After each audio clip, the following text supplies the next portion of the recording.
Welcome to a Super Bowl edition of All Lacrosse Live. Obviously, it's AM and it's breakfast with the boys. With me, as always, I have got a very early woken up Shawn Slaght over in Moose Jaw. How are you, Shawn? Thanks, guys. No, I'm doing good. Thanks, Gary. Was it like 7 a.m. there or something like that? Yeah, like that, yeah. And over in Connecticut, I got Muffler Mike Kostiuk. Mike, how you doing? I'm doing good. Yeah, it's just quite the weekend. I just got in from Rochester not long ago, it seems. That was a lovely drive back. Nothing like a good 3-hour overnight drive. But hey, we're here. We're live. We're interactive. Welcome. We got a lot of stuff on the docket. We have some milestones to talk about. We got ALL. We have a new women's champion in the West. We got some upsets in the East with the men. And we have a lot of NLL games to get onto. But before we do any of that, let's go on with the network stuff. And, of course, everything, all the shows are streamed across Facebook, Twitter, YouTube, and also Twitch. And you can catch all the action on eopsports.com. Remember to subscribe, follow, and like, and always share. As you can see, we have plenty of shows for everybody. And you can see we're back to 9 p.m. as per usual next week again. If you've missed a show, no worries. You can grab all the podcasts and all the major podcasting companies, which include Amazon, iTunes, Google Play, TuneIn, Stitcher, and Spotify. And you can go to the EOP YouTube page at EOP Sports and catch any of the lineup there. And if you're looking for our show in particular or our library, you can go to R1 at YouTube at All Lacrosse All the Time, in which you're also going to find retro games, press conferences, interviews, fights, all kinds of stuff up there and more coming all the time. Remember, you can stay up to date with all sports by visiting eopsports.com with great articles from the huge staff of contributors. While you're there, please subscribe to our newsletter. Just before we get on with our first ad, I just want to say Gong Hei Fat Choi to all of our Chinese affiliates, Hong Kong, Lacrosse, and everybody like that.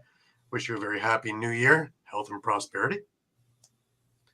And just a reminder that this part of our show is brought to you by Dolan's. All right, guys, when you're staying local and you want to watch a great game or just hang out with some great people, make sure to go to Dolan's Bar at 24 East Sellers Avenue at Ridley Park. Right off of I-95, south of Philadelphia Airport, Dolan's Bar is the place to be. Great music, great times, memorabilia giveaways, great drinks, and even better food. You never know when a former Philly sports icon walks through the door. You got to go to Dolan's, 24 East Sellers Ave at Ridley Park. Tell PJ that EOP sent you. Go to dolansbar.com or follow them on Twitter, Facebook, Instagram, or even TikTok. We'll see you there for the game.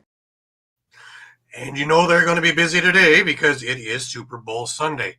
By the way, Mike, who you got? Gonna have to go with the 49ers. I guess the shirt's no giveaway. Eh? I know your wife's a big 49ers fan, so yeah. Peace and tranquility is a lovely thing. Yes. Go Niners, go. Shawn, who you got? It's hard to bet against Mahomes. I hate to say it, but yeah, I'll have to go with the Chiefs. It's hard to bet against Mahomes, or is it hard to bet against Taylor Swift? For me personally, I think that the NFL, I'm sorry about the conspiracy theory thought, but you've got the biggest pop star on earth dating one of your top stars in football. And wouldn't you want that photo up of the MVP trophy in one hand of hers, the Super Bowl trophy in the other hand of hers, and her just smiling and bringing all pop culture to watch the NFL game? Why? For the 11 seconds that they're going to show her in the box jumping up and down. Yeah, 100%. I don't see that's the prop bet right there. The over under. How many times? How many Swift on TV? He's going to get on TV during these things. Companies pay billions of dollars for 30-second spots, and she gets probably 18 minutes worth of free time on there with introduction and background and everything else. So it's a pretty good life, I think. Yeah. So, yeah, as much as my brain says pick San Francisco, my heart says pick San Francisco, my brain is going, I've watched the NFL do this nonsense before. We watched the Ray Lewis farewell tour. We watched the Peyton Manning farewell tour. I'm pretty sure that we can watch the Taylor Swift concert tour on this one. But I hope I'm dead wrong. conspiracy in football? No. Oh. Oh, Eduardo is with us. Oh, Dave's with us too. Hey, Dave. Hey, Dave. Dave. Maybe Dave can chime in on this one too. Dave, who you got? Dallas fan, who you got?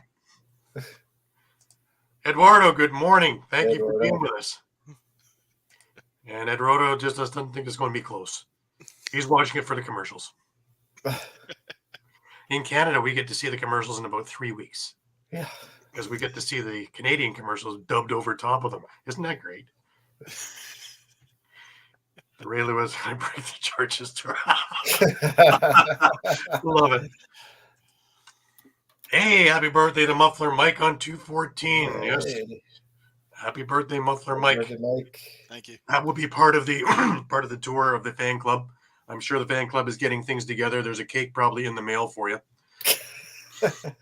Let's hope it doesn't go Canada Post because it'll be upside down by the time it gets there.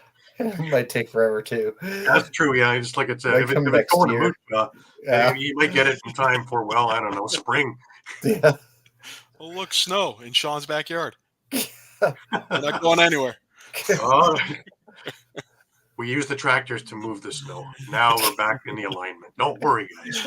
Don't worry. We have a plan. Don't worry. There's a plan in place. And David's got KC and the points, even though it's 31-17 for KC. He's got the Taylor Swift tour also. Don't worry. I'm liking this, guys. There's actually some interest in it now for me because honestly, I don't care. But and then Eduardo's a Seahawks fan and doesn't really have a horse in the race. You're like the rest of us. The only one that has a horse in the race is Mike. Well, Stephanie. Actually. Not really. Happy wife. Happy Argos playing now. Oh, that's right. We just gave our best running back over to Saskatchewan. You're welcome. Yeah. Thank you. He'll be back here. Don't worry, because he's wrestling in Greektown Wrestling. So, AJ Ouellette will be still in Toronto. He just has to wear green. He'll probably wear green attire now when he goes in there. There you go. Nothing really made me, cringe more than, mid-season, and he's putting a guy through a table. I'm thinking, don't you have a game in 2 days? Yeah, that's the last thing he needs. That kind of makes me cringe a little bit. And, of course, in the finals, the Eastern finals, he couldn't play because he had a concussion. So that didn't help either. No. So, factors. Lots of factors. Anyways, let's get on to a couple of milestones before we go into the ALL. Jeff Teat on the news again with 300 career points. Boy, he just rockets. Every week it's something different with him and a different record for him. Pretty soon we're going to be talking about 1,000 career points for him because he's just incredible. Yeah. And when we talk about that San Diego, New York game, we'll talk about just the wizardry of Mr. Teat and his leadership there. It's just insane. But congratulations, Jeff, on 300 points. I'm sure that in the summertime we'll be talking about that in the PLL as well because he's just an absolute juggernaut. Here's one that's didn't seem to take that long. Chris Riglieri's got 1,000 minutes played. I guess being the number one goalie there now, though, 2,000 minutes isn't far away now either. Yeah. No. It racks up quickly when you're doing 60 at a time and not just doing piecework. But he had a good first half. Second half was a little bit scary. Yeah. Callum Crawford in the news again. He is 9th all time on the scoring on goals. He had 480 goals now. Just behind Curtis Dixon, who's got 514, and just past Sean Evans on that list. Pretty good company to be in, I would say. Oh, yeah. And by the looks of the way he's playing, he's still got a few. He'll hit 500 before the end of the season. Oh my God, he's looking younger now than he did 5 years ago, and he looked great 5 years ago. So pretty awesome. Another big one here is Tim Edwards for Colorado, 1,200 career faceoff wins. Did that kind of quiet with all the other fantastic faceoff men. The Nardellas and the Erlins and the Baptistes. He kind of goes under the radar, even the Max Adlers for that matter, but just completely under the radar. And very quietly, he's gotten 1,200. Yeah. So congratulations to him.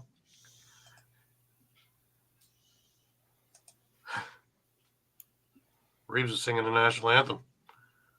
Over 90, under 90. If it's Reba McEntire, it could be over 90 just for her to say her name. Yeah. It was country and western night over in the Rock game yesterday, which is probably why I was happy to be in Rochester watching the Rochester Swarm game. Not a big country fan, sorry guys. Yeah. A lot of people had a good time there, though. Apparently, it was a great show. But again, why would you play into your competition? Isn't Calgary known for country? Yeah. Just like they're known for rodeo. And your and rock, Western. your And rock Vancouver city, having a right? Western night. That was silly. And of course, Calgary got up for that. And country night again in Toronto, and Calgary again got up for that. The thinking here. In your rock city, right? Your Yes. rock. Yes. And Yeah. well, we had Monster Truck a couple of weeks ago. That was a pretty awesome concert, man. I was right into that. Yeah. And of course, the band was out of Hamilton, so they did a little extra oomph for that one. So that was a lot of fun. So, but last year's country one was pretty cool too, because he kept changing the words into lacrosse stuff. So he became a lacrosse fan, and he even followed me before I followed him. Nice. Kind of blew me away on that one. I'll tell you a guy who, just to get off topic a bit. When I was in Georgia yesterday, I had a conversation with John Arlotta, owner and GM of the Georgia Swarm, and talked for about 5 minutes with him.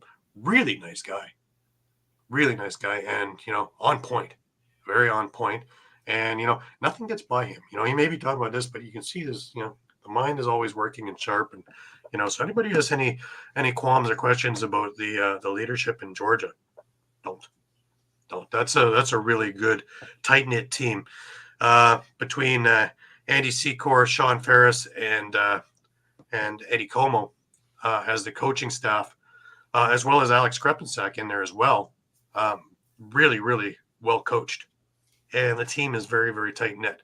As I knew already, but I saw a lot more of it yesterday, being in real close quarters for a while. Not to say that Rochester isn't, but they just have that little extra kind of family thing. It was good to see Miles Thompson on the floor also in warm-ups, taking reps, and that knee is slowly getting there, I think, but it's still got a ways to go, I think. But down the road, I'm sure we will see them all there before all the careers are over. But pretty cool stuff. Anyways, guys, to the Arena Lacrosse League, and the women in the West have a new champion. The Flying Squirrels are the new champion, so let's give a big congratulations to them. Pretty awesome. It was a pretty good game too, I think. They won 20-13, beating the Bears. Flying Squirrel goalie had a combination of 31 saves. The Bears goalie had 49 saves. So, wow, she got peppered. Yeah. And, 69 shots. That's a lot of ball, man. Yep. Wow. Yeah. That's Zach Higgins' territory, isn't it? It is. It's just like a Philadelphia Wings game, facing 69, 85 shots, That poor guy, man. I'm telling you, on the flights home, he must have to have he's sitting in an ice tub just for all the welts. Yeah. That's just, anyways. The East don't have a game until the 24th of. That's their next set of games. So stay tuned for that, and we'll be right on that.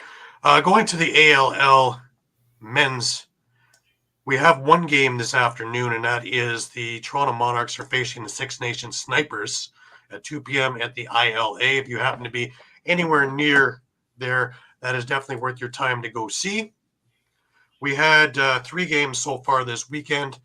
We had Brampton with their second win in a row back on Friday nights at the Memorial Arena in Brampton, beating the Oswego Bears 16-12.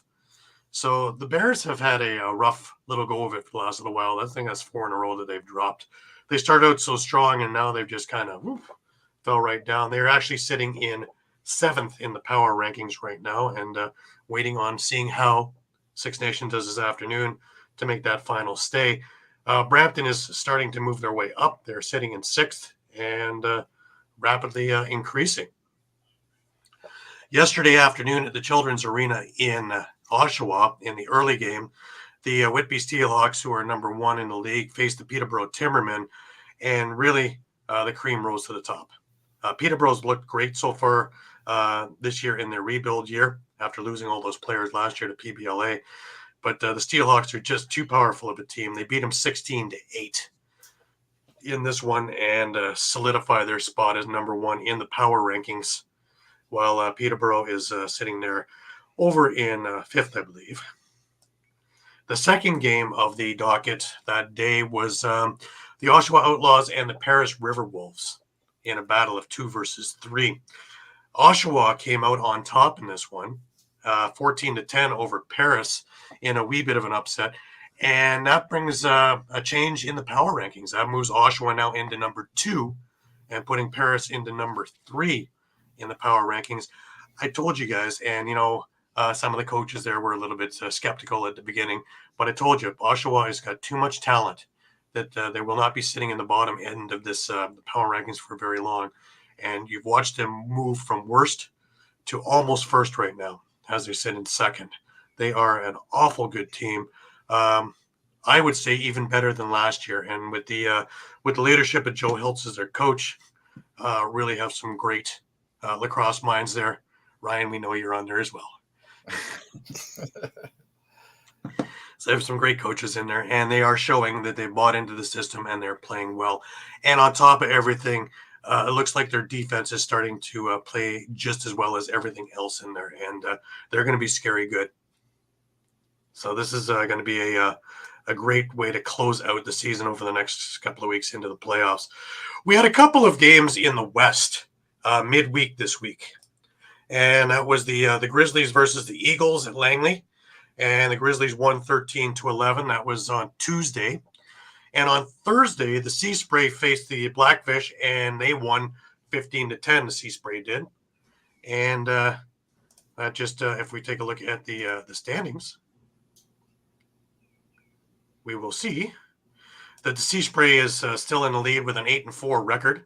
The Shooting Eagles are second at 7-5. The Blackfish are 6-6, and the Grizzly are coming up the rear at 3-9. So far in the ALL East, Whitby with an 8-1 record, Paris sitting in second with a 6-2 record, but Oshawa right on their tails with a 6-3 record. The Peterborough Timbermen 5-4. The Brampton Express, like I said, are starting to move upward. They're 3-5, but have won the last 2 games. The Toronto Monarchs play today. Let's see if they are able to hold on to their 5th spot in the rankings, or if they're going to jump to 6th. And the Oswego Bears lost 5 in a row right now, guys. That's a pretty massive losing streak. They are sitting at 2-6 right now. And the Six Nations Snipers still looking for their first win of the year at 0-7. Probably the most hard luck team in the league. They have 45 to 52 minutes of great play in a game, but those 8 to 10 minutes just absolutely do them in. And that's usually the difference of them losing a 1-goal game or a 3-goal game or something like that. So let's hope that they can right the ship. I expect this to be a heck of a game this afternoon. I would love to get out there, but like I said, I just got in from Rochester. I'm pretty sure that my family will kill me if I hop in a car and head outward towards Oswego in that hour-and-a-half drive. Oh, guys, I'm trying to avoid this. I really am. Pick'ems. Why are you trying to avoid him? As the guy who's in first. I feel like the Six Nation Snipers, man. I'm just, I look great until the third quarter, and then I just Pat, how about Pat? Pat a hell of a week. He went 5-1 this week. In fact, if Toronto didn't cough up a furball and didn't take advantage of a Corey Small 5-goal evening, he would have been perfect this week. There's good old Gare, 3-3, good old 500 boy. Muffler and Shawn, both 4-2. Well, way to go, boys. Hey, Nicely done. Week. Nicely done. And Eduardo is with me at the 3-3 club. Looking at the year-to-date, Shawn is sitting there at 38-24. Pat is 35-27. Eduardo 34-28 on their heels. There's Gary trying to catch up to Muffler Mike at 31-31. Everything I do is 500. Very, very, very middle road. And Muffler Mike making his way up and probably going to pass me in the next 2 weeks. 29-33. Who says I need 2 weeks? That's true. The way I'm going, probably 1 week. My 0-8 week is coming. Don't you worry. Don't you worry. It's okay. I probably need 3. And Eduardo's talking about he's free falling.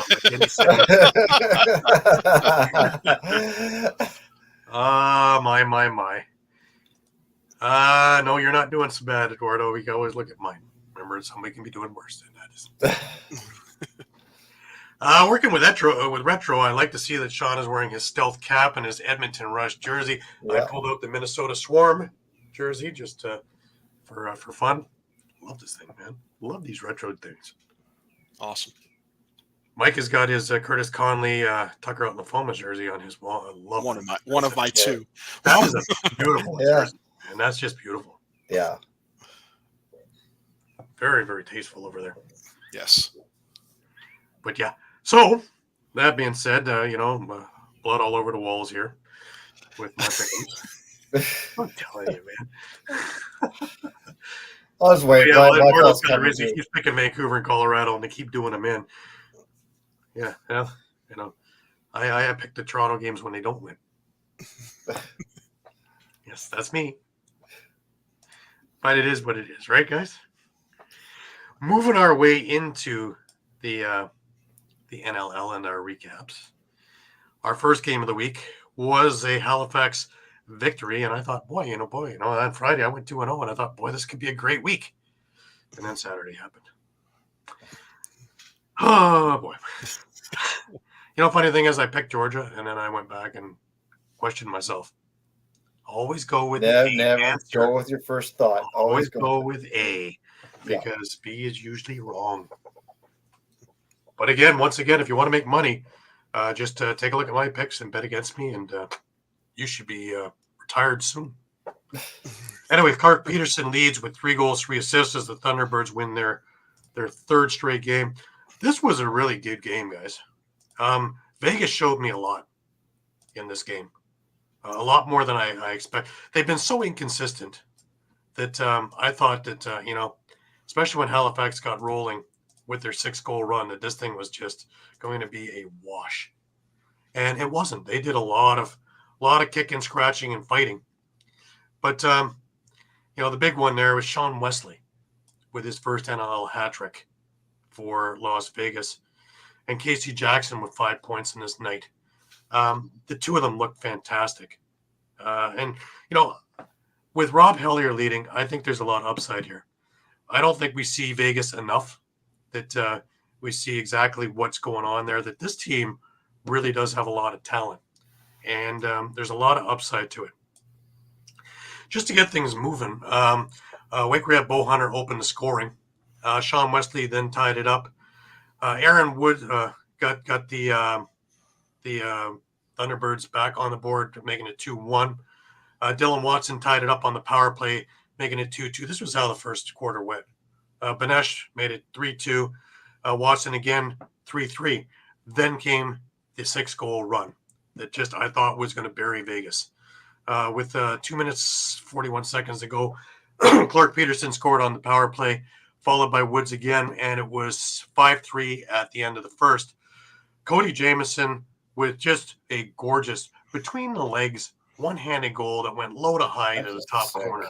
It was ridiculous. Yeah. Sports the Center. velocity even put on that shot to me was just you look at things like that. How? And then, of course, Woods with his 3rd of the game. Peterson with his 2nd and 3rd of the game back-to-back. And it was 8-3. David Brock in transition. Welcome back to the lineup there with his first goal of the year. And it was 9-3. And this thing looked to be over. But only 6 minutes, 57 seconds left in the second quarter, lost to play. Shawn Wesley jumped into this game with 2 goals, at the end of the second quarter, and it was 9-5 at the half. Now, what, of course, would Vegas need? A good jump to start. Well, a good jump they got in the third with Kirsten Hellier scoring within the first 4 minutes of the third quarter, and it was 9-7 on their little 4-goal run. Cody Jamieson got another one with a minute left in the quarter, and it looked like they had stopped the bleeding at 10-7. In the fourth, Dawson Theed had 2 goals back-to-back in the first couple of minutes, and it was 12-7. And really, I thought at this point, see you later, Vegas. I would be wrong. Casey Jackson comes back with 2 quick goals, and Jack Hanna scores with a couple of minutes left, and it was 12-10, and they put on the pressure. But this had to be the best game I'd seen Warren Hill play this year. He was lights out in those last few minutes to preserve this victory. Now, we're going to do clips a little bit different this week because I had some technical difficulties. So we're going to work off the NLL Twitter feed, so bear with me with this. This should work fairly well. And here we go. Up top. Swings over. Wesley on the run, shoots, scores! And tough check one-on-one for defenders. Shows it off there, but Warren Hill makes a big stop. Shanks, Bennett scores!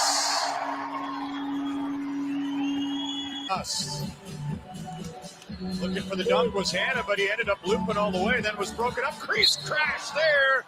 And Watson's going to go back down with another this time. Elusiveness. Brock stays, plays.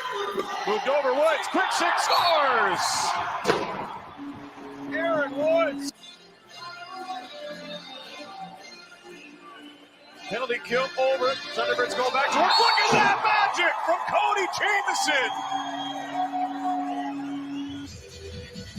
Like many nights on the NLL. So many matches. And as Quickstick scores!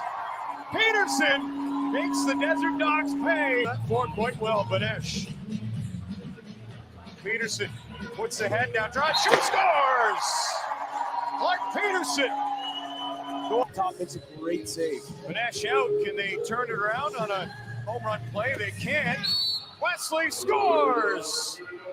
Having a big night for Vegas. Over the right shoulder of Hill. Hellier saves. 10 to shoot. Hellier bounces and scores. He has been so good on the back check this year. Rock off the bench to the side. Quick stick. Jamieson scores. Thunderbirds needed a boost. Possession for Halifax. Feed. Peers over. Shoot, scores. The big man with the touch. But Griffin Hall shaking out the left leg. Thunderbirds 5 to shoot. At the side, he scores! Quick stick from Feed, his second straight. Wagner up the floor, distributes. Oh, what a play! Tic-tac-toe, and Casey Jackson will finish it off. Been able to hang around, narrow the gap. Do they have enough left in the tank? Hellier alone. Rouet! Robbed by Warren Hill. His finest stop. And that was your highlights from the Halifax game. I got to give kudos to the DJ in Halifax, man. I love the music they play there. Oh, yeah. It's a lot different than a lot of arenas because they put a lot of East Coast stuff in there as well. And, of course, I heard their goal song of Heave Away, which we heard with Canadian Juniors for a couple of years ago. But, yeah, and he gets that building rocking, and all the fans are right into it. So, kudos to him or her or them, whomever it is. But they do a heck of a job. I always notice it, too, because I'm so used to hearing all the other songs in every other arena that something a little different to my ears is like, wow, cool. Just a couple of side notes on there. The shots on goal, Vegas was outshot Halifax 55-51. They also went 3 for 6 on the power play, while Halifax went 1 for 3. So, just looking at some of the notes in there, a lot of upside for Vegas, even though they came away with a loss. So, remember, Yeah, they're winning. I think so. they're 3-5, but I mean, obviously had they won, they'd be at 500 right now. And Also, their 3 wins have been against 3 of the top teams in the league. Let's not forget that.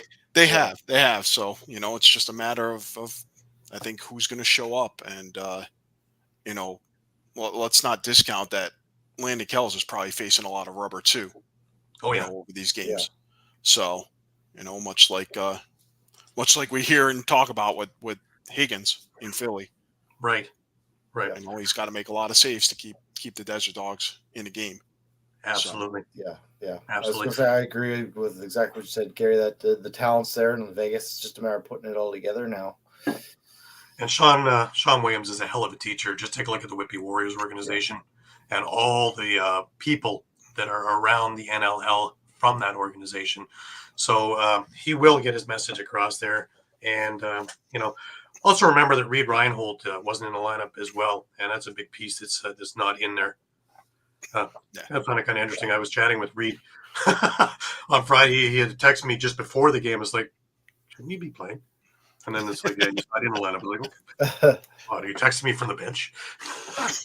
Yeah, but Las Vegas definitely, I think, they're definitely not a pushover. No, it's really in this. No. And for Halifax, I mean, now they're 5-3, and they've got a big double header coming up. I've got a West Coast trip coming up at the beginning of the end of February, beginning of March, in which is Vegas for the Rock. It's Vegas and San Diego. That by no means is an easy trip for them. Both games are going to be grueling. Yeah. Halifax, I think, is going to get. I think they've got Buffalo at home on a Friday, and then they've got at Calgary on a Sunday night. So that's going to be rough. An interesting doubleheader, but you could be looking at them at 7-3 in a week or two. That's pretty amazing too. Yeah. All right, just before we get on to the Colorado game, just a reminder, this part of the show is brought to you by Sherry's Ticket Town. All right, guys, it's time to talk about Sherry's Tickets. Sherry'sTickets.com is easy to use and has no hidden fees. The price you see is the price you pay. Pay less and play more with Sherry'sTickets.com. Save even more by using the exclusive promo code EOP10. That's EOP10. Do not pay hidden fees and save 10%. Why use any other ticket reseller and get those hard-to-come-by tickets to the big game? If you need a more personal touch, give them a call at 610-494-5050. That's 610-494-5050. Sherry'sTickets.com also has great theater and concert tickets that are hard to get your hands on. Remember, do not overpay and save with the best at Sherry'sTickets.com. Save 10% using the promo code EOP10. That's EOP10. You'll thank us later. Sherry'sTickets.com. Absolutely, and a lot of things coming up. And remember, you got Phillies games coming up. You have Flyers games still going on, Wings games, all kinds of things that you can get really great tickets at really great prices, let alone all the shows that are there on Broad Street over near the City Hall and the concerts that are over there, classical and others. So have a look at that and talk with Sherry's Tickets for your best deals. All right, guys, let's move on. And we had another game on Friday night, and that was, of course, Colorado visiting Panther City, and it was come as your favorite empty seat night over there in Panther City. Donville scores 2 goals, 3 assists, including a game winner to give Panther City the OT victory. What a game. This was just an absolute barn burner. I'm very glad I took the time and was able to watch the entire game because, man, every time you thought it was done, it was tied again. Just incredible. Yeah. There's a crazy stretch in the fourth quarter with a bunch of lead changes. But the big news out of this one, breakout game for rookie Ryan Sheridan, 5 goals and an assist. He had a natural hat trick in the second quarter to put Panther City up.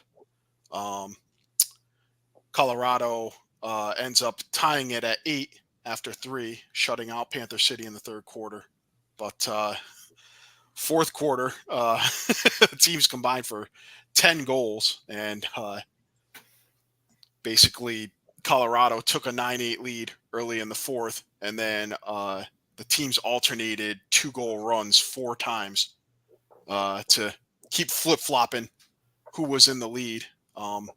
But Will Malcolm scores with less than a minute left to force overtime, and then Jonathan Donville pots the game winner less than 30 seconds into overtime. So big win for Panther City. They're back up to 500, 4-4.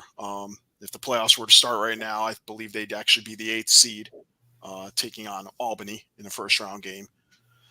So, and for Colorado, maybe a bit of a missed opportunity. They fall to 3-6 now.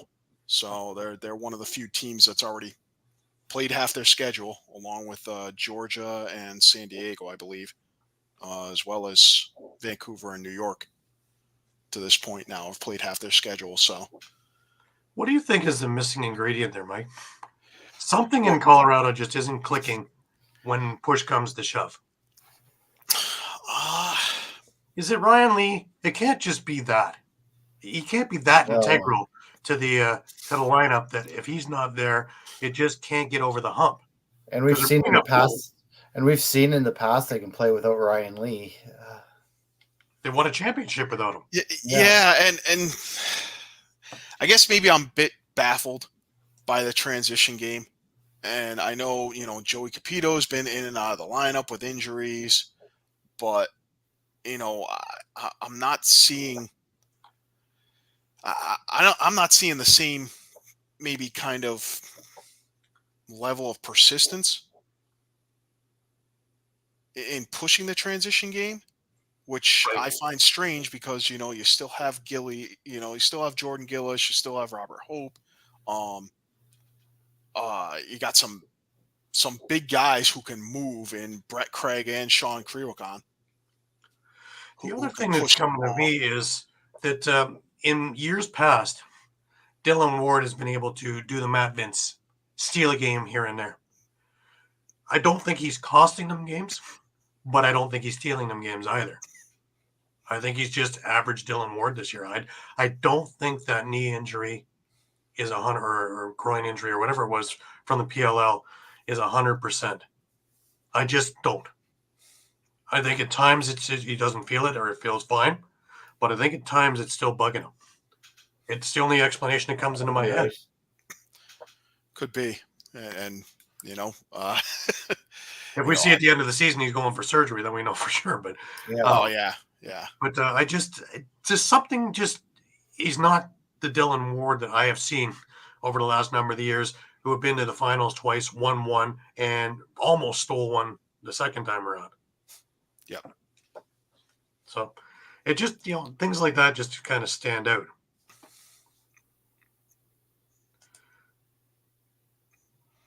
Well, thanks, Eduardo.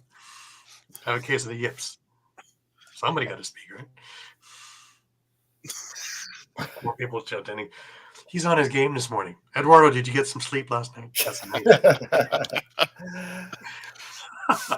Anyways, why don't we, before Eduardo gets on me some more about chatting, we'll get to the clips. Two-stepping, and you've seen it. His footwork on display tonight on his approaches. Patrick Foley, one of the guys that actually lives here in the Texas area, and the goal scored by Colorado. Their city sets things up. Here's Jonathan Donville, last year's Rookie of the Year. The quick shot, low scores! Low, by the way, got the assist on that goal. Now Panther City again finds themselves knotted up. Shot, score! Didn't take long to reciprocate. Brian Sheridan, the big tough cookies each. Here is Sheridan. Sheridan, a big, strong body, works his way in, shoots, scores! That was pure strength. It's going. 15 to shoot, the spin move. Strength, scored again! Ryan Sheridan has the hat trick. Pick game or the off-ball cuts. 25-year-old Zed Williams. He'll bring it across the timeline, set things up. McLaughlin, the pass, score! What a pass, though, from Eli McLaughlin. Kelly directs traffic. Gibson goes now, top of the key. Nice move. Great shot by Connor Kelly. He's got the hat trick tonight. Up again with Connor Robinson. The shot, score! The hesitation move set up Demuth. That allowed Dylan Kidder play. 0 for 2 so far tonight on the power play. And that changes with the flick of the wrist.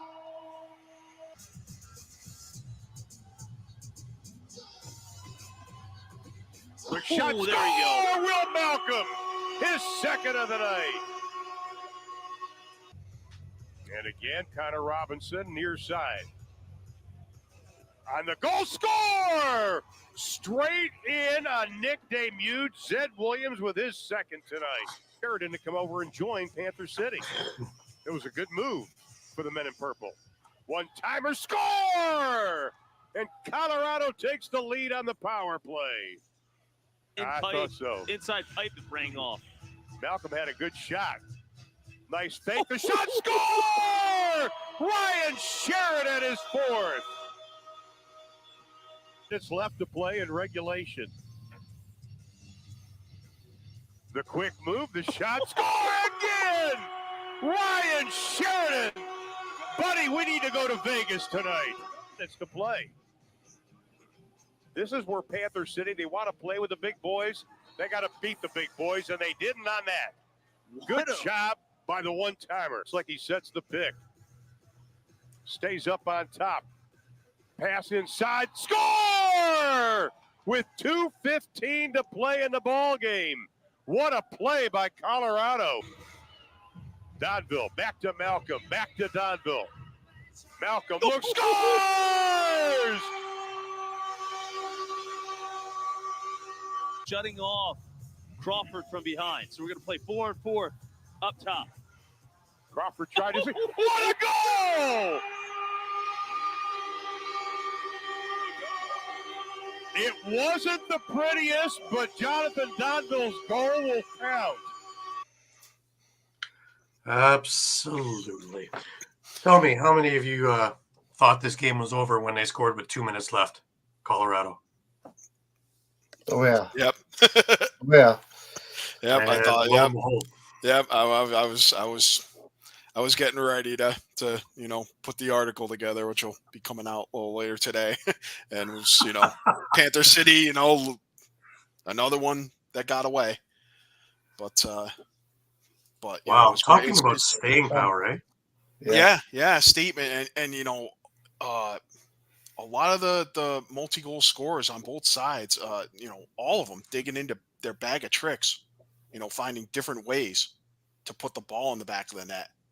That's what I, just from the highlights, you watch some of Connor Kelly's goals, every goal is scored in a different way. Sheridan, you've talked about how you've had discussions with Johnny Shooter Davis, about how he kind of laments the loss of the one-on-one, the kind of isolation where, hey, you beat your defender and you got a good chance of scoring, rather than, kind of that community approach.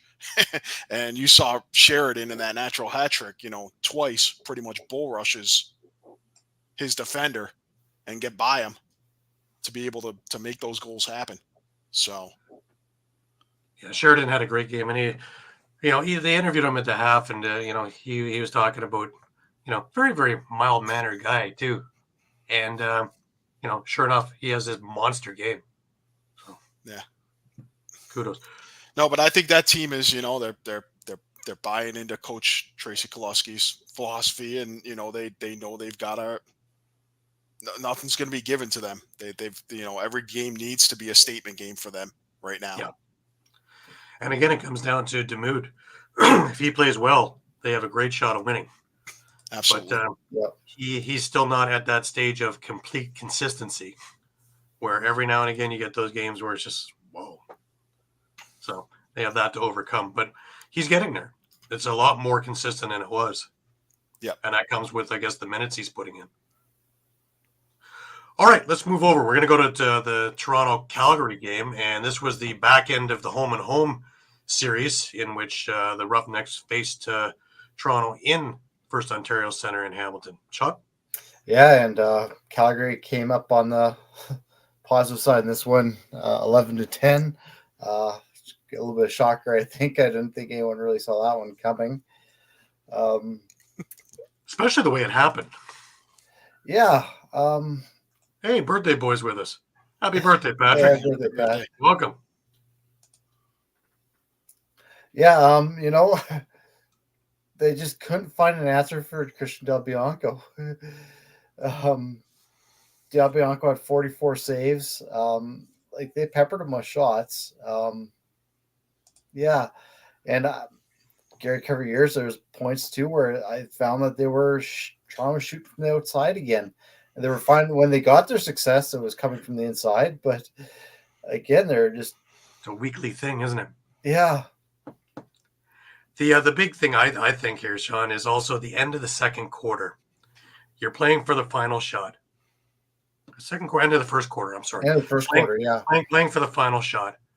And there's a reason why you don't move until 10 or 9 seconds in, is so that you don't allow the other team, if you miss, an opportunity to score. Well, they took a shot with about 8 or 9 seconds left on the clock, missed. Calgary went down the floor with Del Bianco screaming at his team to shoot.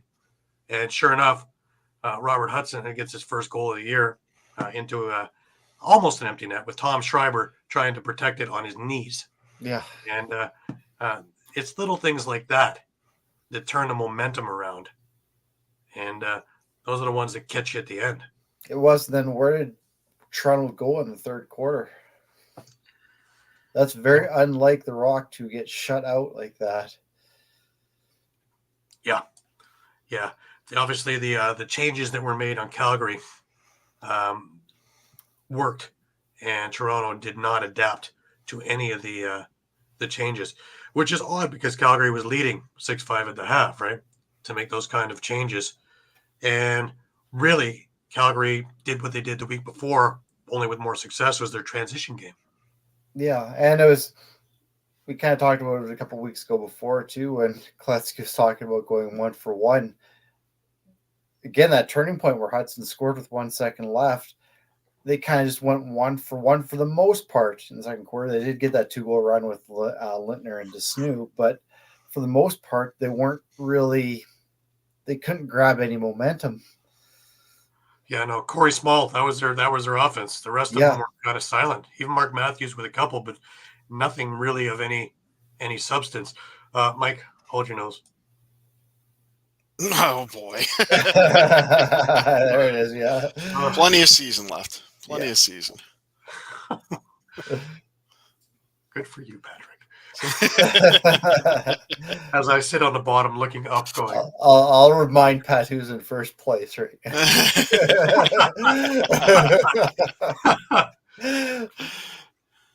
But people blame Nick Rose for this thing, but really, I don't think that there's one or two, but there's always one or two. But again, Patty Campbell made a really good point a week or two ago when somebody was saying, should they pull Rose? I think it was in a Buffalo game. And he may let one or two in at the beginning that are kind of questionable, but down the stretch, it's not going to happen. And this is another case in point, is this could have gotten away. I think when it was 10-6, it could have gotten away very quickly. And again, Toronto battling back. Yeah, I was going to say, to be fair, they got that 3-goal run right at the end there with Martin, Small, and Matthews. They still had over 3.5 minutes to try and tie that game. So they were not out of it by any means. Yeah. And then, of course, the Christian Del Bianco factor comes in, and, that's that. Yeah. All right, let's look at some of the highlights in this game. Extra time out there for Calgary. Cook going to King. He plants, shoots, scores! Puts it past the far side of Rose, who's not happy about it. Right back out. Schreiber starting to settle in this season. And now he's on the back check, but the Roughnecks capitalize. 3-on-1 with Matthews. Over the top, Small scores! He used Matthews as the high screen here. And they'll find the back of the net, Robert Hudson. Despite a strong effort there from Schreiber, who setting this one up. Matthews, point blank scores! Mark Matthews delivers a power play goal. Pace, who has a goal, finds King, stopped by Rose. And Cree looked like he had the second chance, but no, Hayden Dixon goes over the top. What a hard-working goal. Budge. Hogarth had lots of space to try and pull that one off. To Snow! What a goal! Calgary coaches will not like that. Del Bianca, that one comes all the way up the floor. Here comes Simpson, shoots, scores! Shane Simpson, the Hamilton boy. Run out of space and ran it right into the stick of Zach Currier, who moves it into the middle. Oh, nice. And the Roughnecks score. Robert Hudson into the middle, Bushi, and a stop by Del Bianco. And here go the Roughnecks again in transition. Hatsusoka scores. He's thankful to hit the post.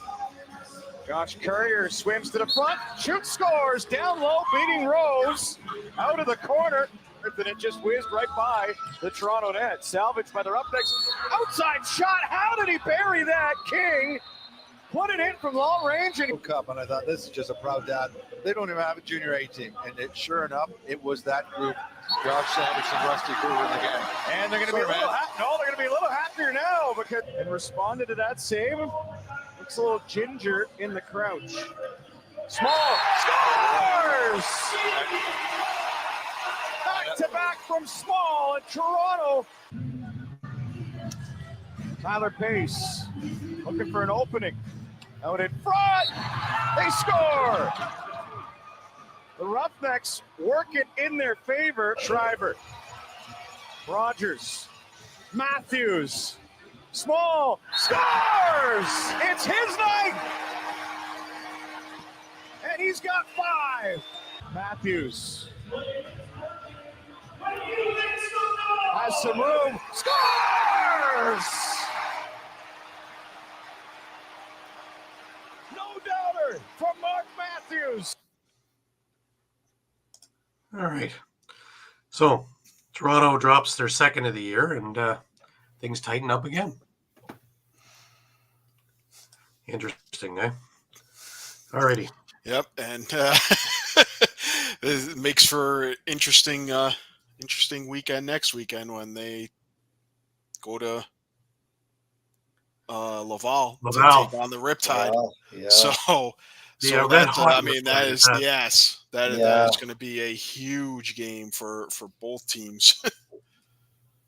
So I would say so. All righty. We're going to move on to the Georgia game, in which, of course, 14-12 was your final. You know, before we really get into anything in there, I got to say, you know, we're talking about attendance from all these places, and Rochester has been notorious for having not a lot of attendance since the new team has come in there. It was a loud, pretty busy building. I would say between 6,000 and 7,000 last night for the Swarm and Rochester game, and they were treated to an absolute, shall we say, slobber knocker of a game. Yeah. It was just a spectacular game. But you know, the big thing that I've found with Rochester is slow starts in either half, and this was no different.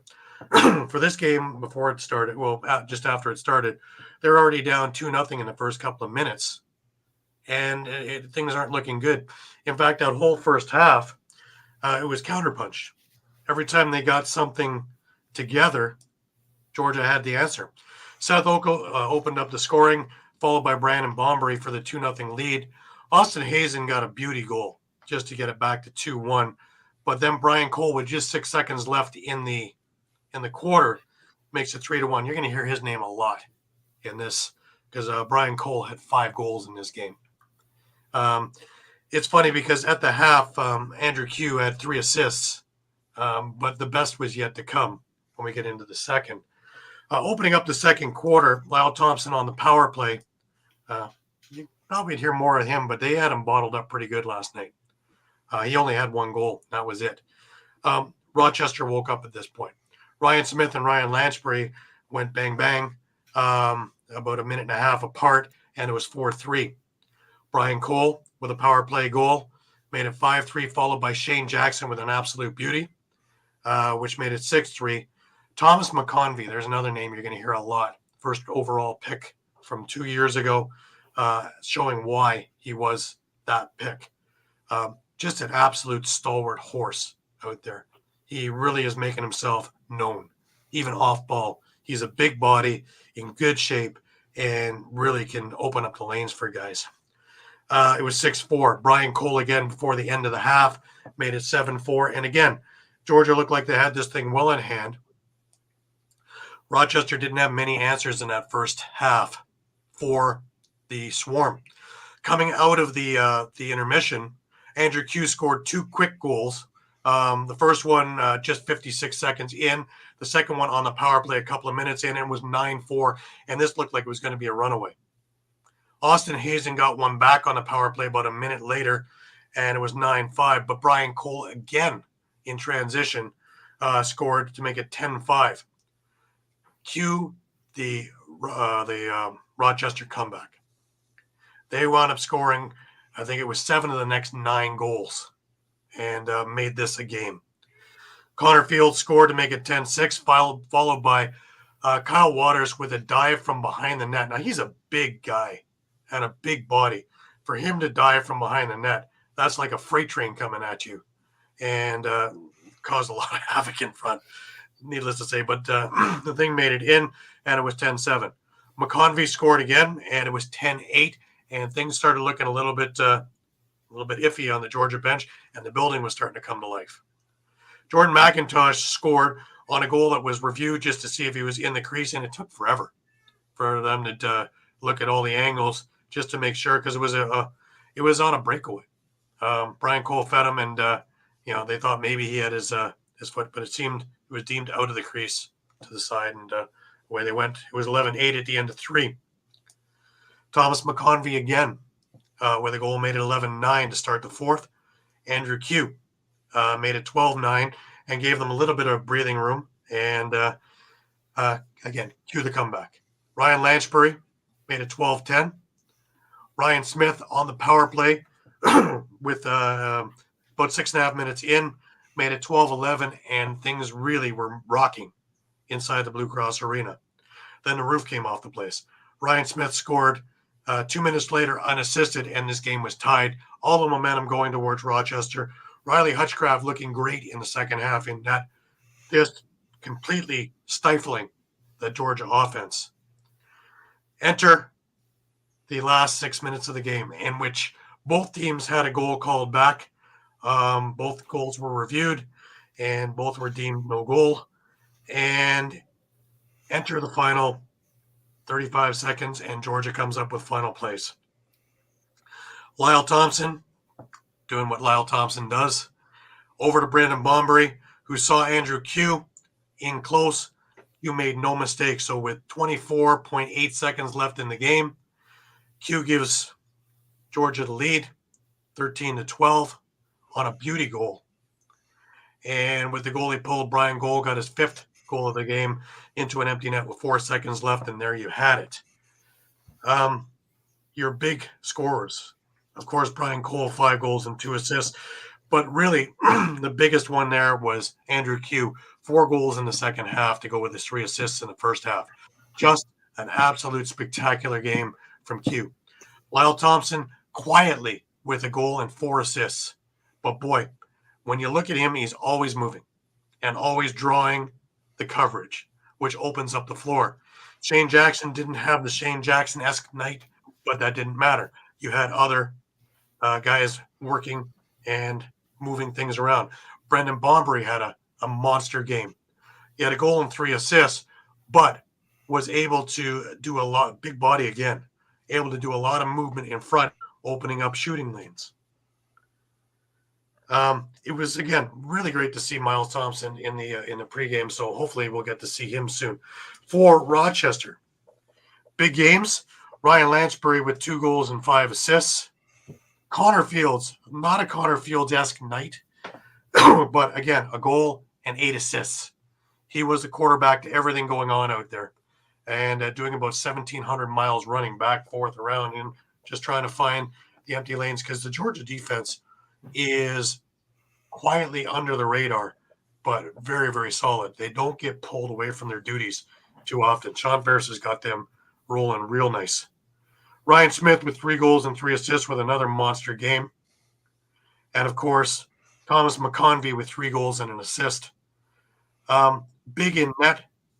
Riley Hutchcraft didn't face a lot of shots, though, 41 shots, 13 goals. Kind of a tough day at the office in that first half. For the Swarm, Brett Dobson, 47 saves in this one on 59 shots. He was stellar for a good chunk of it, especially down the last 6 minutes when all the momentum went towards Rochester. On the power plays, 4 for 5 for Georgia and a shorthanded goal. That was a difference maker in this game. 3 for 8 for Rochester. They just couldn't convert. If we take a look at the highlights. Hazen out of Fields. Down the near boards. Fakes the pass. Curls away from one in front. The shot, he scores! Austin Hazen.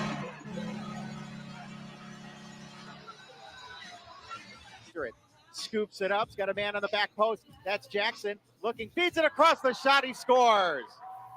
Lyle Thompson buries it, and it is now 4-1. Then runs into Camizia. One hands it behind the net. The dunk attempt. Smith scores!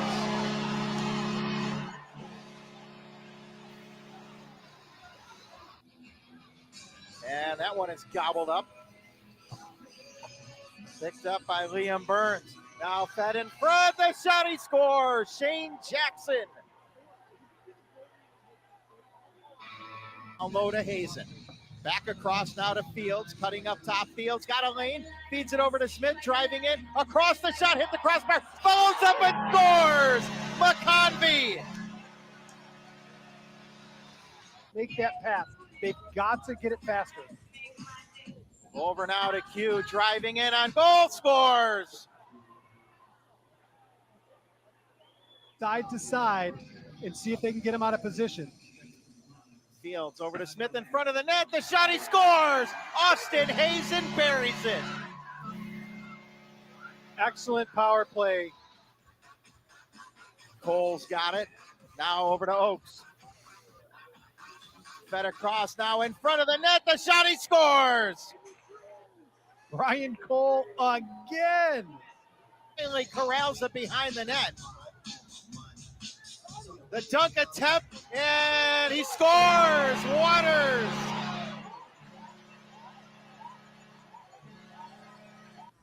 Feeds it in front. Smith shoots, misses wide. The follow-up. Oh, what a save. Rebound. He scored. That's got to be Ryan Smith ties it. L. Thompson spinning. Still has it. Flips it in front to Bomberry. Bomberry in front to Q. The shot, he scores. Q got open and buries it.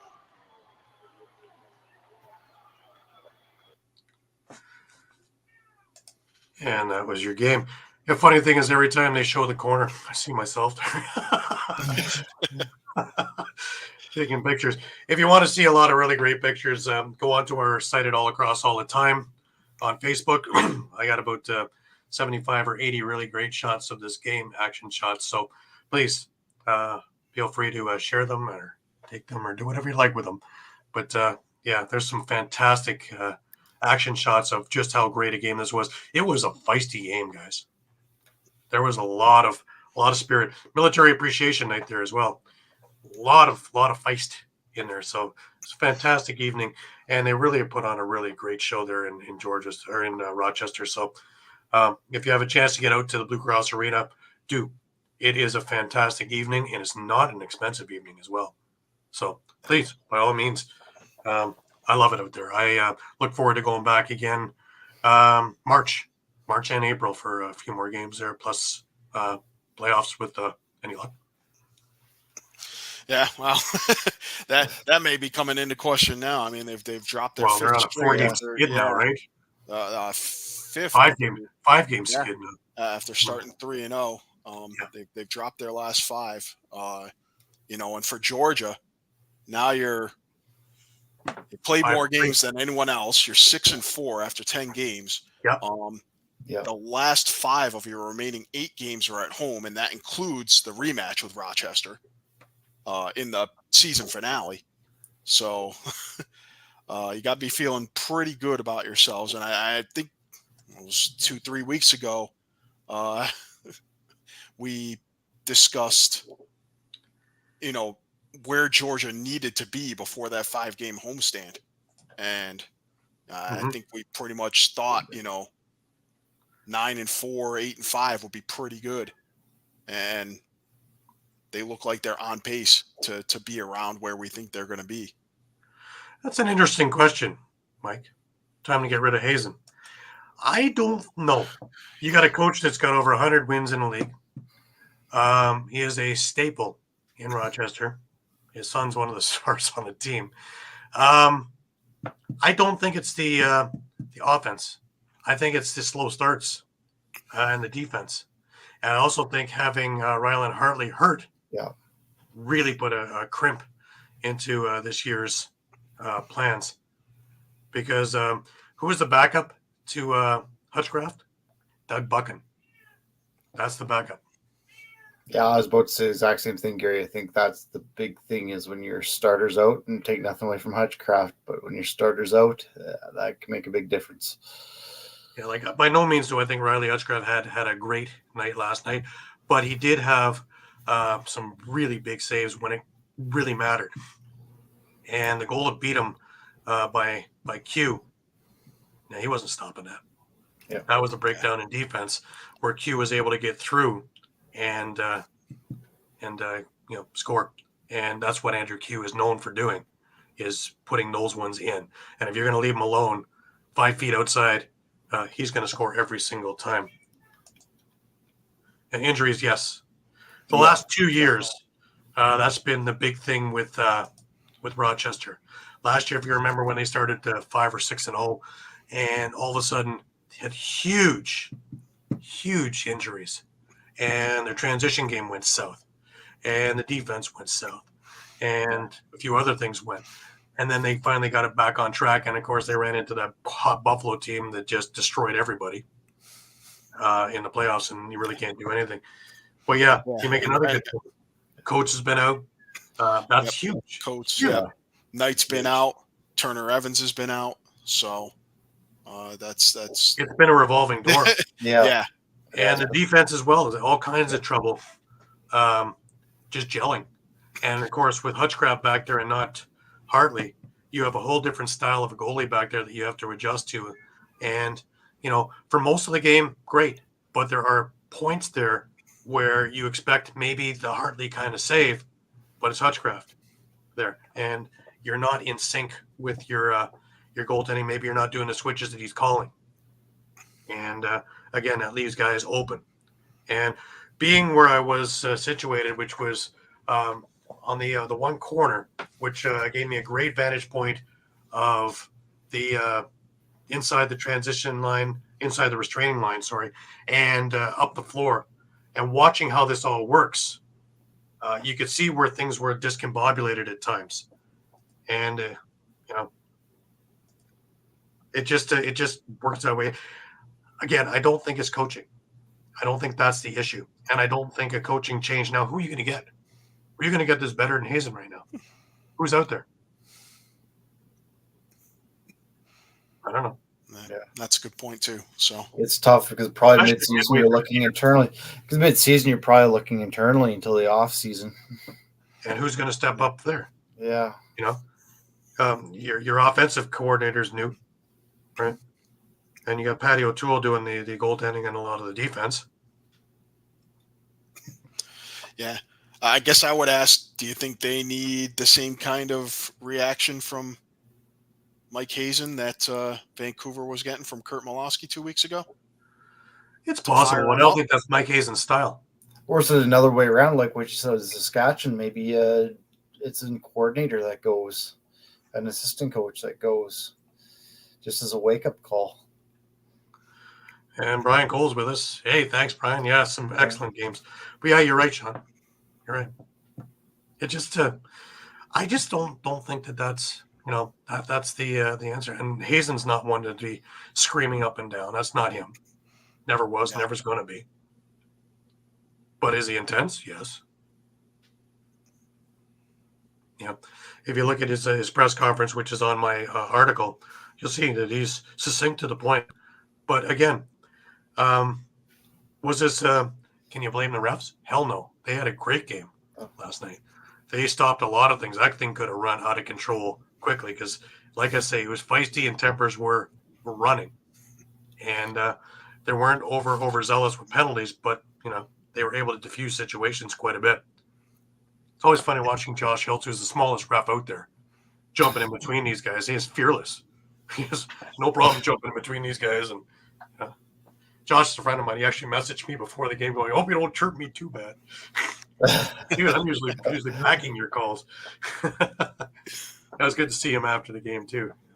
All the guys just big smiles because they had a hell of a game. Yeah, I mean, I guess ultimately, for Michael who commented, maybe we're just catching maybe their bad stretch of the season. We've already seen the Riptide start 0-3, and now they're above 500. We've seen other teams slide, like Halifax losing 3 straight, and now they look like they're like nothing ever happened the first part of the season. Yeah. So they're not that far out of a playoff spot. Time is running out. You can say we are at the halfway point of the season. Though I don't believe we're at the halfway point of total number of games played. So, I think you still have a few more weeks where you can kind of have a mindset of there's still enough season left that we can turn this around and that we can make a push for the playoffs. Absolutely. I don't think anybody's out of it right now. Even on the bottom, I don't think they're out of it. Just the way this thing is set up, and everybody has their own little losing streak in there.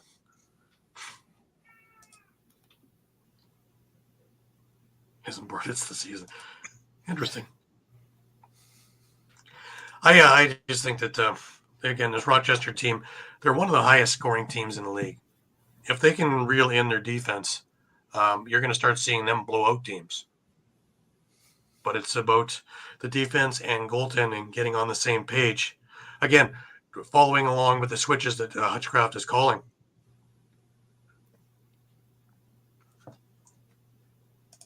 Sure, understand.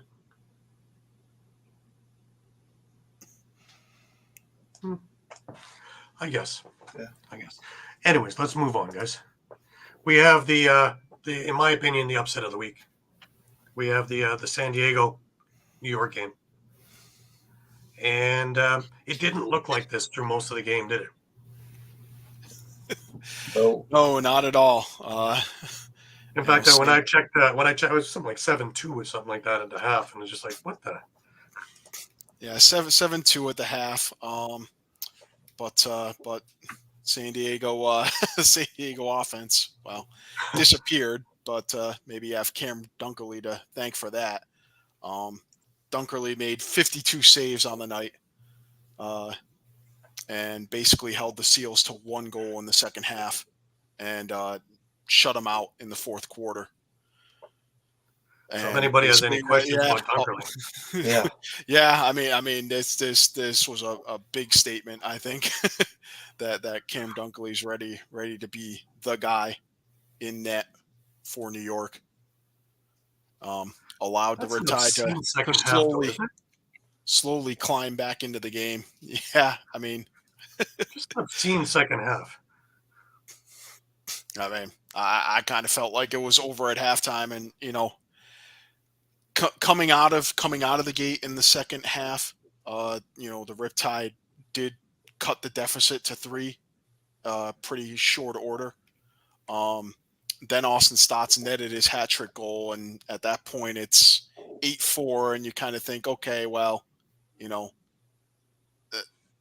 not sure the Riptide can pick up, enough momentum to catch up with San Diego, or that they might end up, playing back and forth, goal for goal, which won't help their cause. But I think that's the thing is me learning my lesson, not picking Albany, right? maybe we all have lessons to learn like that. So Yeah. with certain teams. But Jeff Teat took over in the fourth quarter. Ended the game with 4 goals, 3 assists. Connor Kernan had a pair and 2 assists. Kyle Matisse, Riley O'Connor, Mitch Wild, Damon Edwards all had a goal. For San Diego, some of their guys showed up and some guys didn't. Stotts had 3 and 2. Dixon had a pair and 2 assists. Berg 1 and 3. Doby 1 and 2, but pretty quiet, mostly from everywhere else. Other than Trey Leclerc had a nice sequence where I believe he took a shot, picked up a loose ball to get a reset, and then worked his way to score a goal. But here's my question to you, Mike: is there a nice restaurant or bar around the arena where NYCB Live? Yeah, where they were, yeah, where they played. I'm sure there's plenty. I'm pretty sure that's where the San Diego team went. I was gonna say is we all thought it was over at the half, and so did San Diego. Yeah, half of them went to the airport already. They're ready for a flight. That's I don't remember a turnaround like that. That's severe in a long time. Yeah. I mean, it brings me almost back to the Vancouver game of last year, where it just absolutely the roof fell in. Yeah. And in a sense, that's what happened here. And there's way, way, way too much talent on that Seals team for something like that to happen. Way one too goal much in the talent. second half? Yeah. And it being Stotts? Yeah. And you're talking about the numbers. I mean, 3 points, that's not Dane Doby-like numbers. Even 4 points from Curtis Dixon, that's not Curtis Dixon-like numbers. No, Kyle Jackson also. Nothing. Yeah. Not really anything going on there. Anyways, let's watch the highlights and see where all this went right or wrong. First man advantage opportunity for the Seals, and they cash in. It's Dane Doby who ties it at 1. Quid. It's in the stick of Drew Belgrave. Now Stotts goes for goal and puts it in. 1.8 to play, and Stotts knows where he started running the other way. He didn't realize that was the case. Quick stick, Berg buries it, and it's 3-1 San Diego by Jay Thorenberg. Now it's Dixon up top. Oh, what a snipe! Dunkerley Jackson with an acrobatic attempt off the crossbar. Now Edwards feeds Teat, and that's too easy for one of the best in the league. Out of play. It's a fresh 30 for San Diego. Stotts buries it. His second of the night. Makes it 6-2 Seal. Let's make sure someone's always getting back, so we're not giving the the Riptide any opportunities in transition as Curtis Dixon becomes a member of the 2-goal club of the night. To Teat. Drop the pass, recollected quickly. That's the 7th power play goal of the season for Kyle Matisse. Callum Jones making his presence known to Kyle Jackson. Stotts unloads a flamethrower and singes the back of the net. Teat off the Edwards screen. String music. Wide open off the pipe. Teat to O'Connor. This time he puts it in. Riley O'Connor. Now call. He avoids it with some excellent balance. Teat to Kiernan, gets it back. One-timer is true. Jeff Teat finds Twine for his third of the night. But he makes up for it with his competitive spirit. Teat ties it at 8. Jeff Teat. It's in the hands of their All-Pro Jeff Teat. He finds Connor Kiernan, and there it is. Kiernan gives the Riptide the lead. Another save made by Dunkerley. We're in the final minute. Teat ahead to Edwards, all alone. Edwards scores!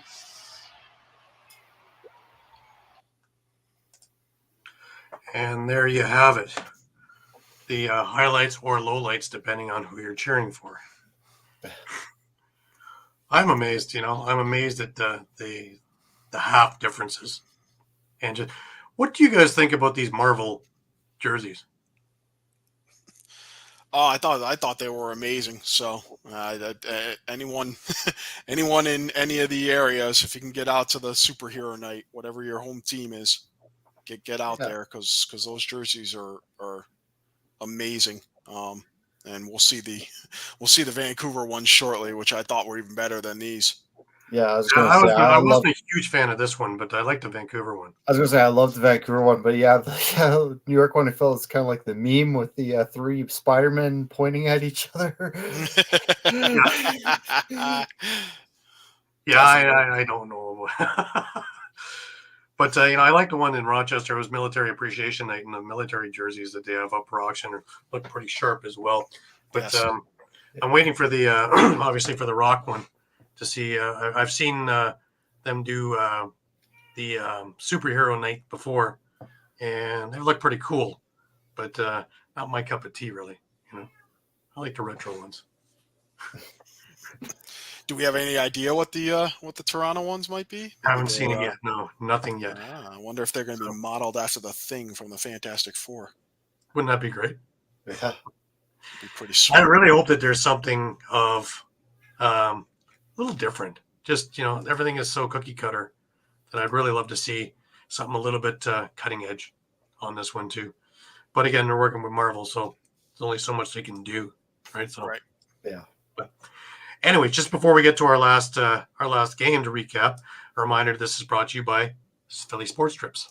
All right, guys, if you're a Philly sports fan and you want to travel with your favorite team, then travel with the best. Go to phillysportstrips.com. They have self-travel packages and full travel packages available with round-trip flights from the Philadelphia airport. Packages include direct flights, 4-night stays, all-inclusive tailgate parties, lower-level group tickets. Whatever you want, you got it with phillysportstrips.com. If you want to travel to an upcoming Phillies game, make sure you check out Philly Sports Trips. And do not forget, Philly Sports Trips has all the away trips for the Eagles' upcoming 2023 season. Jump on it now, because you do not want to lose out on all these great opportunities. Go to phillysportstrips.com. Absolutely. And again, with a lot of things coming up, they have trips to Clearwater for the Phillies spring training, which is opening up real soon, about a week or two, and people are reporting be games in a couple of weeks' time for Grapefruit League, which is interesting. It's hard since we really haven't had much of a winter over here. A couple of weeks of cold, but nothing really. So for spring to be around the corner, okay, I'll take it. Feed me more of that 70-degree weather you've been giving me this last week. I'll take that. Suntan in February. I like it. All right. We have one last game to look at, and that is the Saskatchewan-Vancouver game, in which Saskatchewan comes away with yet another victory. Keenan Patrick leads the Rush to a second straight win. You think the Derek Keenan effect is happening behind the bench? It's that way. They've seemed to right the ship, eh? I mean, no goofing off now. Yeah, another interesting stat: 6-0 when Keenan and Quinlan are co-coaching. 6-0. So we got those two minds behind the bench, and this was an interesting. Hardly a fluke, eh, Shawn? No, not a fluke at all. Not if we go all 2 in a row, now they're right back in the mix, right? Absolutely. I mean, we can get in the schedule later because you get momentum now and they're going back on another bye week. But anyways, And down the stretch, they're going to play 6 in a row or 7 in a row and be panting when it comes time for playoffs if they're in. Yeah. Yeah. And yet when they get momentum, bye week. Yeah. Yeah. Anyways, pretty crazy first half though. I mean, no one really was really able to grab any momentum. I don't think anyone had more than a 1-goal lead. I think there's several lead changes throughout. Really, I think the turning point was all the way into the fourth quarter. Mike Mallory was in for a cross-checking penalty, and Clark Walter scored. It was about 3 minutes and 6 seconds into the fourth quarter on the shorthand. So that's the Rush's league leading 9th shorthanded goal. Wow. That gave the Rush a 2-goal lead and started a 3-goal run with Walter Koznenkov and Walter again on the power play. And that put the Rush up ahead by 4 at that point. Another interesting coaching call, I thought, and they brought up in the broadcast, and I thought it was genius, is with just under 9 seconds left, Vancouver was called for too many men. And so that gave the Rush a penalty shot, and they gave the ball to Patrick Dodds, who's really had a rough year. I think they were really expecting more out of him. So for the coaching staff, I think to give him that ball and say, we trust you, go out and get it, was just a genius coach move. And he did to get that 13th goal. Also, with just a few seconds left, 9 seconds left, and a lead, even if he missed, there's no pressure on him. Yeah. Just be yourself and do what you do. Don't get in your own head. And it's a great, like you say, genius move to have him start working his way out of whatever slump it is he's in. Exactly. Really good thinking on their part.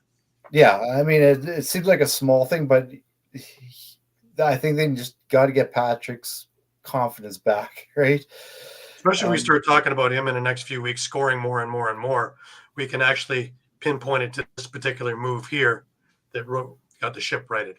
Yeah, exactly. And that's the interesting thing too. Like Robert Church only had 2 goals and assists for 3 points. Zach Mans only had 3 assists. It was the other guys like, Dodds had 4 points. Clark Walter had 2 goals, 2 assists.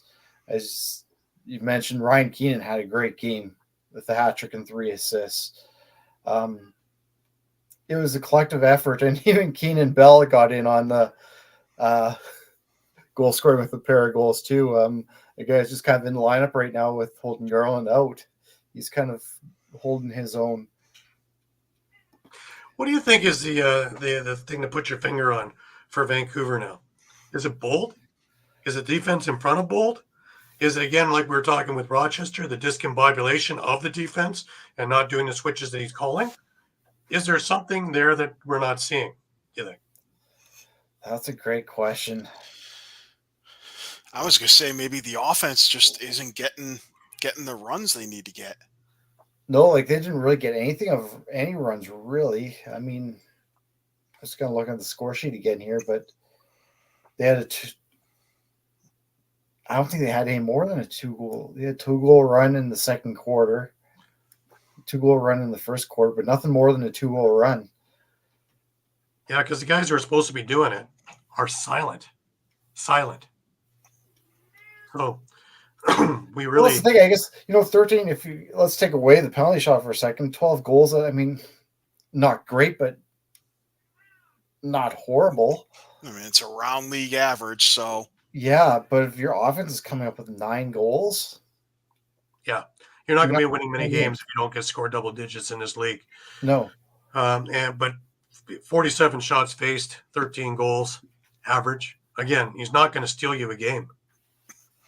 No, I'm just kind of looking down the score sheet. Like Kevin Crowley had 3 assists. I think that's, you brought him in for a reason. I think you need him on the score sheet. I don't see McCulley doing what McCulley did in Buffalo. I think they're trying to give him too big a role there, and it's not working. Yeah, Because McCulley as that gritty guy who's going to get things here and there, but he's going to open up lanes and do other things and fight if he needs to, and kind of be that moral cheerleader, which worked great with Buffalo and really played into the Bandit Land people and fans, and also helped get things motivated, which got the rest of the team going. Here, it's a different scenario, and it's a different scene, and it's a different crowd. And he had 1 assist, but he really hasn't gotten his legs there. I think he has a goal and a couple of assists since he's been there 4 games now. So yeah, I think they want more than what he, as a player, can give them. But as a role player, I think they need to utilize him for the role that he's supposed to be doing. yeah. I maybe want to go back a little bit too to that Miloski rant, and he was talking about guys not, tapping their sticks when other guys score and really rallying around each other. Mm-hmm. Is it a culture thing going on over there still? Possible. It's possible. We still have a bunch of guys from the old Warriors, unless they change the whole thing altogether. That's still going to be part of it. But you'd figure with the Crowleys in there, with the Mitskis in there, guys who are not afraid to get into other guys' faces for, hey, we need to get going here. And Beers, these guys were brought in by Miloski for that purpose. Yeah. And I don't think that's happening. I don't think we're seeing it. That's the thing. Yeah. All right, let's look at the highlights of this thing and see where we fell. Here's the pass to Kevin Crowley. 1-on-1 down low. Backdoor scores! Guys just don't fit with other guys, and I think that's kind of the case. There's maybe a chance here and a quick whistle. Scores! And give it right back. Rotation comes from McClellan. Here's Charlotte Beatty sliding in. Shot. Whoa, it's Martel in the dunk. Does that count? Yes, it does. Clip it for Martel. Mason Kirkness will claim a loose ball. He'll head off to the races. He might have numbers here off the Vancouver bench. In comes Bowering. He'll find ball. Shot scores. Reverse transition, and Vancouver answers right back to go in front 6-5. Not yet. Maybe now. Yes, and score it for Trill on a step-back subber. Maybe a chance here as Martel storms off the bench. Here comes the trailer, and Charlotte Beatties takes the feed. Big game. Scores! What a goal from Charlotte Beatties. We're tied at 7. Anything done on the offensive side of it.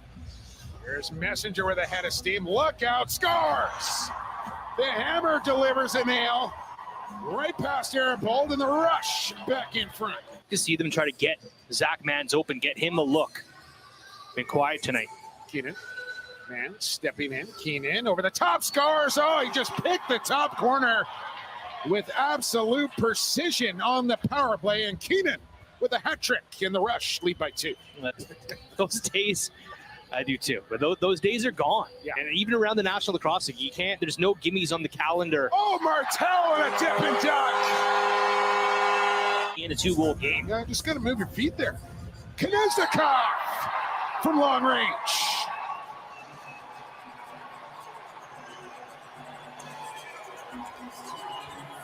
They like that one out in Langley.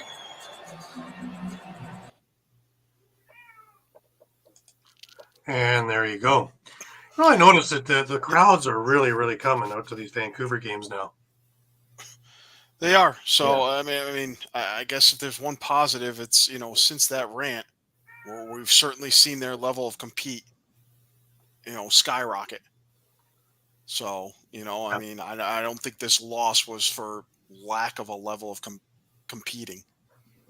Right. No, that's the difference you're seeing from say, the stealth days where they're getting blown out night in, night out. At least they're in it. Yeah, definitely. But, they got to do something. I saw a lot of defensive breakdowns in there. So that's part of the problem, I think. Also, and I've seen it here in Toronto. I saw it when I was with Brampton. I saw it a bunch of times. Is that when you spend 5-8 minutes working as hard as you can, play after play after play to get a goal, and then a team just waltzes down 28 seconds and poof, scores. That is a kick in the teeth beyond kicks in the teeth. That just takes the wind right out of you, the morale right out of you. Because now you're going to go spend another 5 or 6 minutes trying and defending, and then they're just going to come back and whoop. Those things are just killers throughout a game. And another thing too is the Rush had, even though they didn't do great on them, they were 2 for 6, but 6 power plays. Yeah. If that was a Halifax or a San Diego or a Toronto, and you gave them 6 power plays. Yeah, this is a 19-9 game. So, yeah, there's a number of things. Discipline is another part of it, and that's Molosky's rant as well. That comes part of the tapping your sticks for guys, and frustration levels are high because you keep losing, but you have to reel it in. Yeah. But that comes down to the veteran leadership again, getting into these guys' faces, going, "You need to be a team player. You're playing for the front, not the back of the jersey." Yeah. Which, by the way, was a very sweet-looking jersey. Yeah. Actually, that's one point I was going to make, too. It was interesting we saw from the Rush side of things. Chiliano started to lose his head a little bit.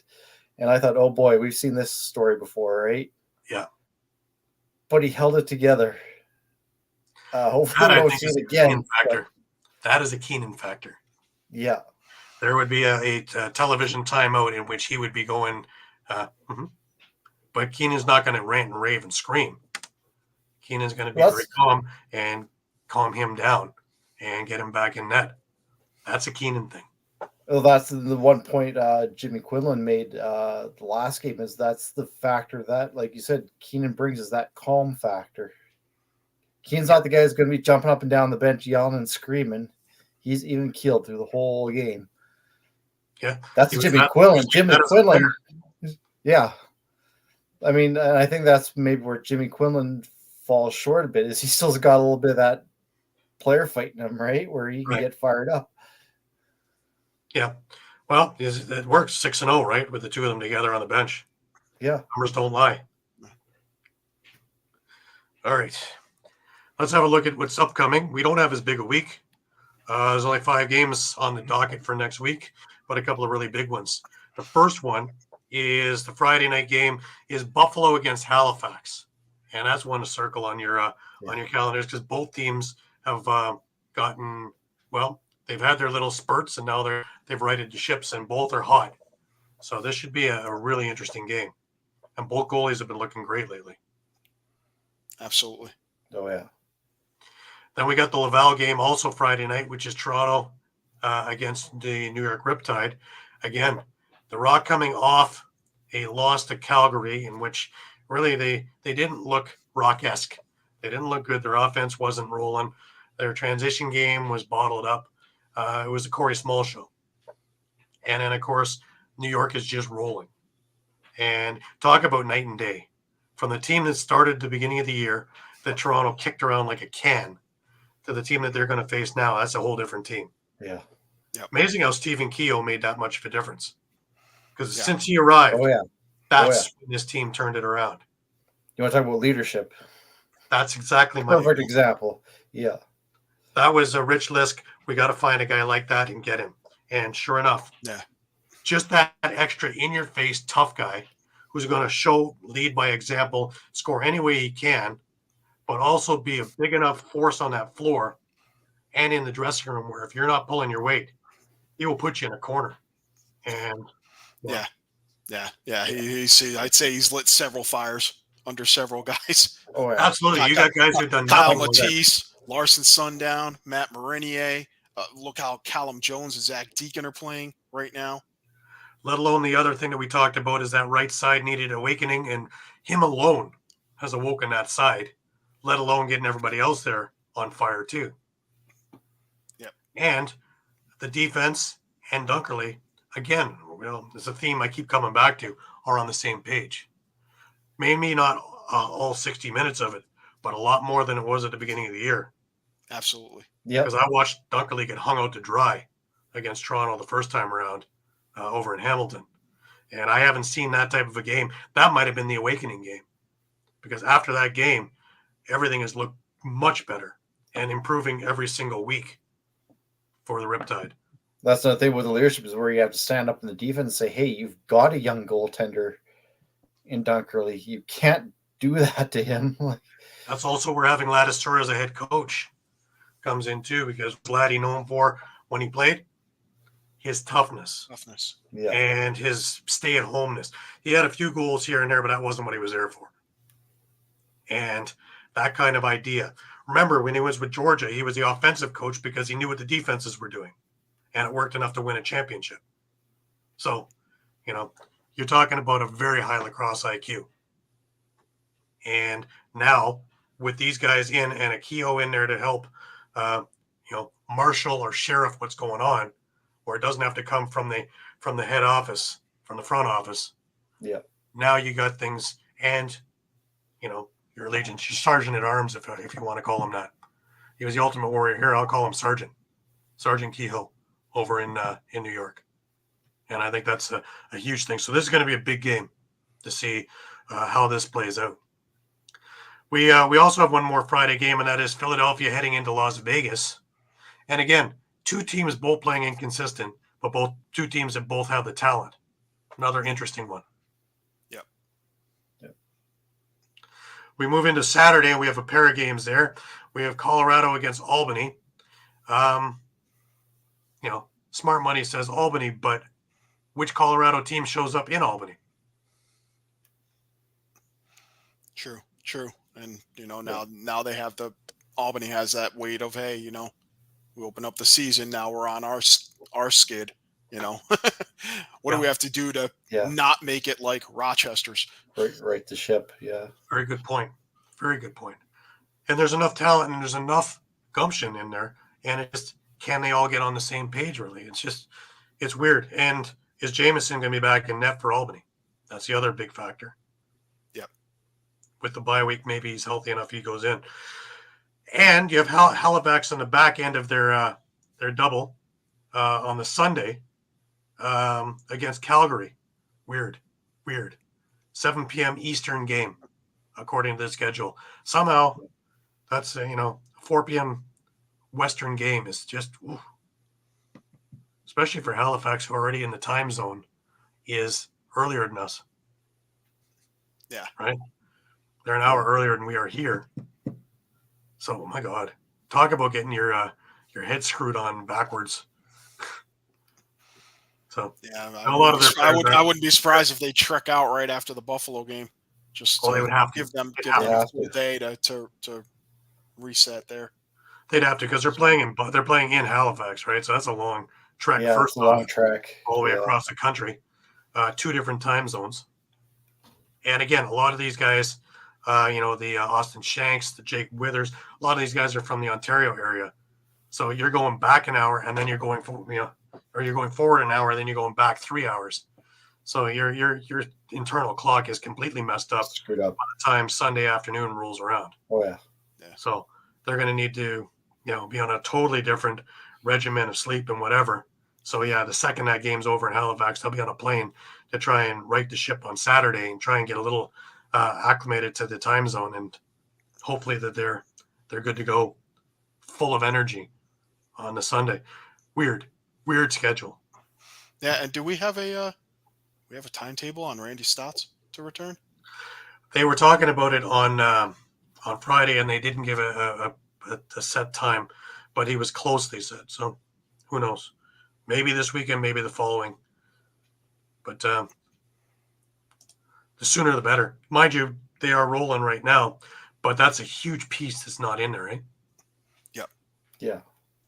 All right, just before we wrap up, just a reminder that this part of the program is brought to you by David Archerry.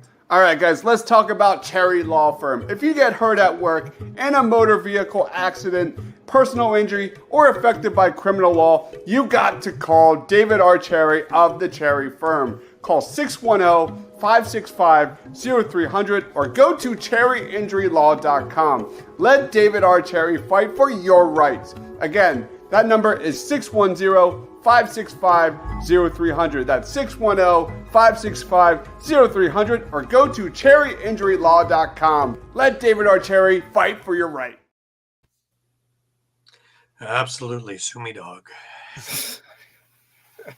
Love that. Brilliance in advertising. Eh? Anyways, just to remind everybody that we are on Facebook, we are on Twitter, we are on Instagram, we are on Twitch, we are on Thread, and we are on YouTube. And please head on over to YouTube. Tell your friends about YouTube. There's a lot of stuff up and a lot more stuff coming. Interviews, fights, retro games, our library of shows, and a whole bunch more. It is becoming more and more of a tool to be able to show more and more lacrosse things to y'all as quickly as we can. Come check us on Facebook 3, 4, 5 times a day as the news is always changing. MSL is around the corner. WLA is around the corner, and we're going to get a whole lot more coming from them. WLA just had their draft, and so soon we will start hearing more and more about that. The PLL tournament is starting up in a couple of weeks, and we will have everything on that as well as it happens.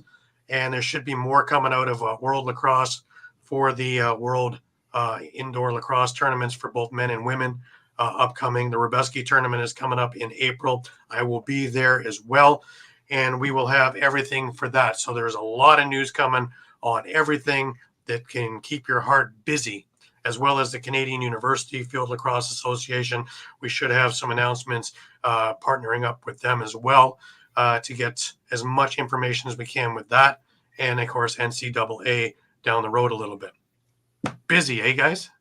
Yeah, actually, I was going to mention, we actually forgot that there was a couple of trades in WLA already in the offseason. That's right, too. We got that all on our Facebook page as well. Yeah, and more going to be coming. Believe me. Yeah. This is just the tip of the iceberg. There's going to be a lot of movement in MSL as well now that they have 7 teams. By the way, you guys know who the first overall pick was in the draft, right? For Owen Sound, Chris Riglieri. All right. Yeah.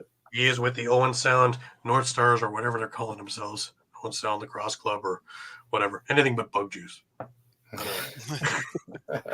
Joe Norton's MIA, so we don't know where he is. Whatever. Thanks, Joe. Thanks for coming by. It's a pleasure having you here. Thank you for those ugly jerseys. God, my eyes still hurt looking at those things. It was one of those do not adjust your set where you couldn't read the numbers or the names, just see bug juice all over it. I always love Stamp. Steven Stamp.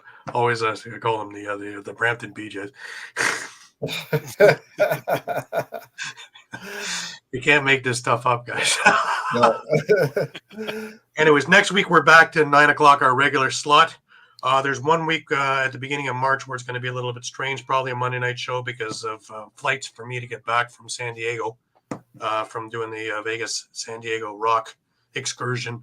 But other than that, we are should be 9 o'clock Sunday nights for a good little while. I want to thank everybody, as always, for being with us week in, week out, day in, day out, and following us on eopsports.com/lacrosse, let alone our Facebook, Twitter, and Instagram stuff, as well as YouTube. So thank you a million times over. Tell your friends, tell your family, tell people you don't know that we are here, where you're going to get the whole game all the time, watched by all of us. Any last words, Shawn? No, like you said, a lot of lacrosse news coming down the pipes, I'm sure, in the next few weeks, so I'm looking forward to it. Still going with KC, eh?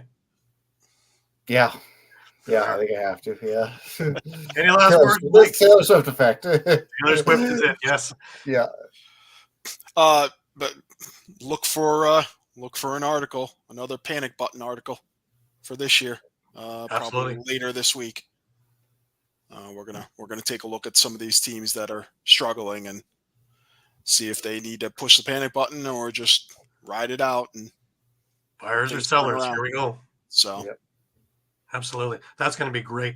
And we're going to have the last of the articles up for the weekend recaps later today. And wonderful, great work. This is the team, guys. And again, Mike, still going with San Francisco, right? Yes. I have to be the tiebreaker. I'm going with Taylor Swift. Taylor Swift for the win. Taylor Swift for the win, yeah. The trophy is in her hand, but a big photo shoot. Let's see how correct I am. Might get that type of publicity. I really hope I'm wrong, man, because I don't want to put it in that realm. But, you know, what Vegas wants, Vegas gets. Yeah. Anyways, yeah, my ticket went to as soon as San Diego went the same way. Oh, well. Until next week, guys, for Shawn Slaght over in Moose Jaw, and for Muffler Mike in Connecticut, I am Gary Groob in Toronto. Wishing you guys a very, very good week. Remember, keep your stick in your hands. And until then, we'll see you next Sunday at 9 p.m. Take care.